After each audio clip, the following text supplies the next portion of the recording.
Question de Français, Xavier Bertrand, on est allé voir, demander à des Français de s'exprimer sur ce qu'ils pensent des politiques. C'est pas toujours très tendre. Voici deux premières réflexions.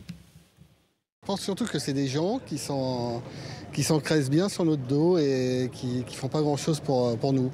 Pour moi, le système est véreux. Il y a certaines affaires qu'on étouffe. Je suis même à me demander si aux prochaines élections, je vais voter. Mais je ne crois plus à la politique. Ils s'engraissent sur notre dos, le système est véreux. Et il y a des sondages qui confortent cette idée-là. Hein. Non, mais ils sont très nombreux à penser comme les deux personnes qui viennent de s'exprimer. Ce qu'on entend souvent, c'est « Ah, les politiques, ils se battent pour la place, c'est qu'elle doit être bonne, la place ». Alors qu'en définitive, l'engagement politique, c'est aussi beaucoup de sacrifices. Personne ne nous force, hein, personne. Mais toujours est-il que ça a du sens de s'engager pour son pays, pour sa ville, pour les autres. Mais j'ai conscience aussi aujourd'hui que quand on parle dans les médias de cette émission, j'ai vraiment parlé sincèrement. Et beaucoup doivent se dire, est-ce qu'on peut vraiment les croire? Est-ce qu'on peut leur faire confiance? Et le vrai drame est là, pour la classe politique, mais pour le pays, Olivier Mazerolle. C'est en 2005 qu'a été publié pour la première fois ce livre, La société de défiance. La France n'a pas suffisamment confiance en elle-même. Les Français ont besoin de se sentir en confiance et c'est aujourd'hui, je le pense, à la politique de faire les efforts, les plus gros efforts, les premiers efforts. Eh bien justement, voici une autre réflexion. Je ne dirais pas qu'il y a un lien, puisqu'on ne les voit pas forcément dans la rue, on va les voir dans les endroits, on va dire ça, dans l'agriculture ou les endroits un peu bateaux. Et moi, je ne les vois pas chez moi, ou je ne les vois pas quelques quartiers favorisés pour dire oui, je suis présent, mais est-ce qu'ils sont vraiment à l'écoute du bas peuple, on va dire, je ne pense pas. Elle dit tout. Elle dit tout parce qu'il n'est pas forcément possible de pouvoir aller chez chacun. Mais il faut aussi savoir parler à chacun. Maintenant, on le voit bien, c'est souvent le maire qui est l'élu qui est le plus plébiscité, qui inspire le plus confiance. Pourquoi? Parce qu'il a pour lui cette proximité. Et toute la difficulté, quand on est un responsable politique national, c'est de pouvoir maintenir ce lien le plus direct possible. Alors comment on fait? Le terrain, le terrain, le terrain.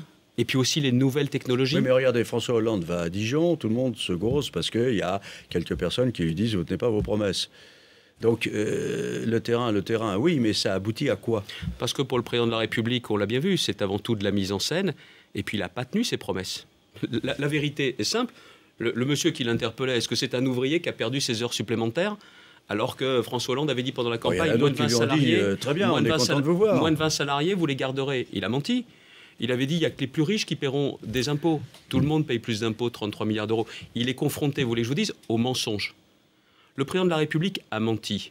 Et il paye cash aujourd'hui ces mensonges. Et c'est pour ça aussi que les Français ne lui font pas confiance. Ce qui ne me fait pas plaisir, c'est quand on ment autant, comme il a menti aussi aux salariés de Florange, c'est qu'après, c'est toute la classe politique qui en pâtit. Parce qu'on dit qu'ils sont tous pareils. Non. La droite et la gauche, c'est pas pareil. Ça n'est pas d'aujourd'hui que l'on dit que les promesses ne sont pas tenues. Mais il ne faut pas faire de promesses qu'on ne peut pas tenir. Il ne faut pas. Il faut aussi que la classe politique soit profondément lucide. Et pendant longtemps, ce qui s'est passé, c'est que la classe politique pensait qu'avec un bout de croissance, un peu de croissance, on n'avait pas besoin de faire les réformes en profondeur dont ce pays a besoin pour rester en première division économique. La deuxième chose, c'est que la vérité, il faut dire la vérité aux gens. Parce qu'ils sont pleins de bon sens, eux aussi, et ils savent pertinemment ce qu'il faut faire. Ils savent pertinemment que ça ne peut pas durer comme ça. Ils voient bien que leurs enfants n'ont pas la perspective de vivre mieux qu'eux-mêmes dans les années qui viennent. Il faut leur redonner de l'espoir.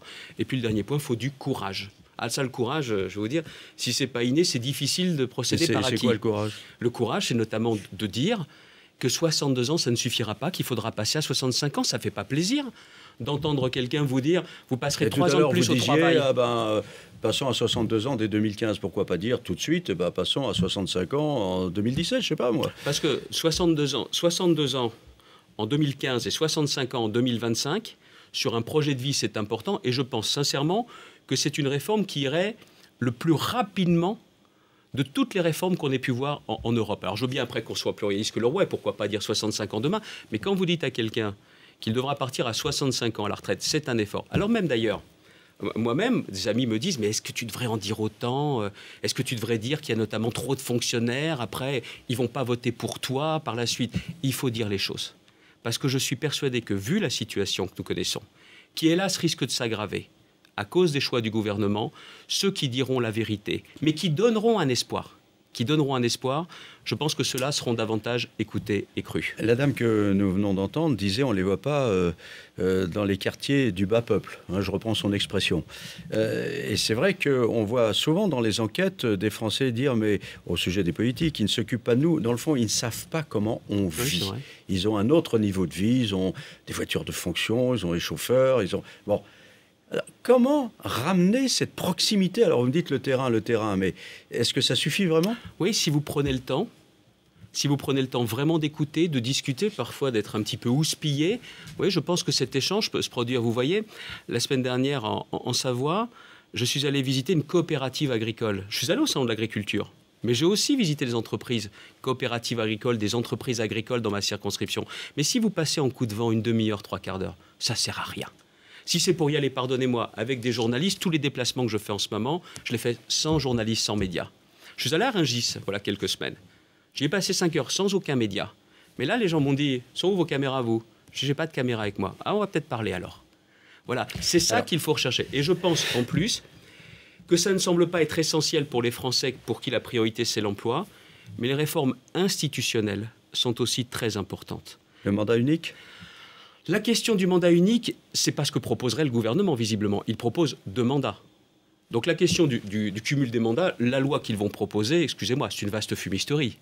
Parce que vous pourriez, par exemple, être député et conseiller général d'un canton de 50 000 habitants, mais vous n'auriez pas le droit d'être député et maire d'une commune de 8 000. Elle est où la logique? Le vrai sujet, c'est que François Hollande est en train de reculer face aux barons socialistes. Non, je vais aller plus loin. Je pense que sur la fonction présidentielle, je suis marqué par tous ces Français qui me disent « vous n'êtes pas allé assez loin ». Et pourtant, nous en avons fait avec Nicolas Sarkozy des réformes. Mais ils disent « vous n'êtes pas allé assez loin ». Je pense qu'il y a un poison français pour la présidence de la République qui est le souci de la réélection. Parce que quelqu'un qui est élu se dit forcément « allez, je t'ai élu une fois, ça doit bien fonctionner une deuxième fois ». Vous pensez que Nicolas Sarkozy a été bloqué par ça? Mais tous les présidents, à un moment ou à un autre, quand vous approchez de l'autre terme et que vous voulez vous représenter, vous faites attention, vous mettez pédale douce sur certaines réformes. C'est certainement humain. Alors pour vous protéger de ça, moi je suis pour le mandat présidentiel unique non renouvelable. C'est-à-dire que vous êtes candidat une fois et vous ne pourrez pas vous représenter. Et à 3 ans de l'arrivée, plus personne ne vous obéit parce qu'on se dit celui-là c'est fini. Je ne crois pas. Parce qu'il y a aussi autre chose à ajouter à ce mandat présidentiel non renouvelable, c'est le référendum. Parce que si vous en appelez au peuple pour dépasser les blocages, je peux vous dire, les partenaires sociaux bien évidemment, les problèmes aussi posés parfois même par votre majorité politique. La TVA sociale, bien sûr qu'il aurait fallu la faire dès 2007. Mais la majorité, échaudée par les déclarations à la fois de Jean-Louis Borloo et de François Fillon, ne voulait pas voter en 2007. Il faut savoir aussi passer au-delà. Moi, je suis pour un mandat présidentiel unique et celui qui est élu a une vocation avant tout, c'est de mettre ce pays, notre pays, sur une bonne trajectoire, redonner une vision et une perspective.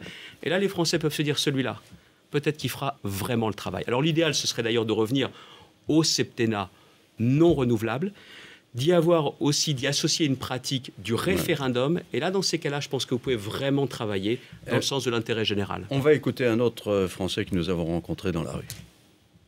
Ils promettent des choses et puis ils ne tiennent pas leurs promesses, tout simplement. On promet des emplois, on promet de garder nos emplois et puis du coup, nos sociétés, elles ferment. Et ils veulent nous licencier pour pouvoir faire du profit sur nous, quoi. Donc déjà, c'est une promesse déjà qui n'est pas tenue.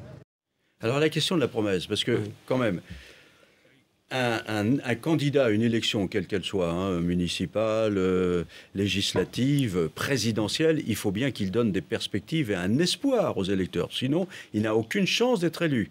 Donc, est-ce qu'on n'est pas prisonnier, là, finalement, d'une certaine façon, du système démocratique? Il faut dire des choses positives, et puis ensuite, on se heurte à la réalité. Vous pouvez faire des campagnes sans promesse.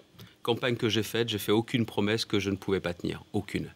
Alors, ça peut sembler être triste, tout ça. Non, pas du tout. Les gens savent pertinemment, ils sentent bien si on peut vous faire confiance ou pas. L'époque des grandes promesses, l'époque aussi où on disait demain on rase gratis, plus personne n'y croit.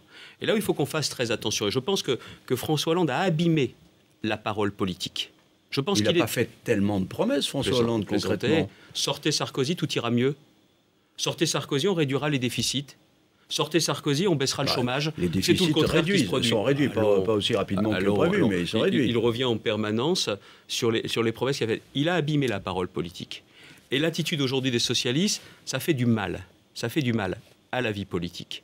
Et nous devons aussi faire attention à ne pas être seulement des opposants systématiques, des opposants un peu bêtes et méchants, et qu'il faut proposer, qu'il faut dire voilà ce que nous ferions.